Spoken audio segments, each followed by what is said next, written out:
for today's video guys, maghimo tag snack. Ako na nagipandar ang gasol. Pagka man ako pandar sa gasol, tanaw ako nagyandar ang kalan. Nya pagkamayan ako nagibutang ang kaldero. Ako na nagibutang ang tubig. Way silbi ang noodles way tubig. Nya maghimo na nato sa itong mainom. Tanaw-tanaw na pa-flex-flex as dura. Nya to na butang nga ang atong swak. Nya sunod dayon katong stick na kape. Nya dayon kini kulo na to na butang nga atong noodles. Nya dayon paminta kay tanawa. Kaya ako na nag-pass forward kita as kayo. Yan ako nag-roll. Pagkamana na kaya ako na nag-ibutang nga ang mga ice. Kay way silbi ako mainom og way ice. Nga wanay lami og wanay ice. Ang tanaw na ako na nag-butang nga. Kaya pagkamana na kaya nakarealize ko wala po kami sa tanan sa Blacky Me.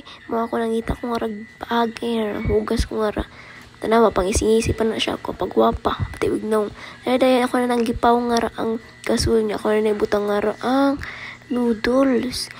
Dayon ako na nagyabo kay koy luwag para na. Ako na nagbutang nga init kay na guys mo. Nya after it ako na nanggipaw ang gasol. Nya pag kumana ako na nanggipandar ang amon TV. Pag kumana na tanawa. Ako na nanggipandar. Diba? Ako na pandar no. Ako na nanggikat para. Dayon galakaw kuha na init kayo na ng noodles. Nya pag kumana guys kagapisit-pisit ako sa mga remote ana nya mo na guys.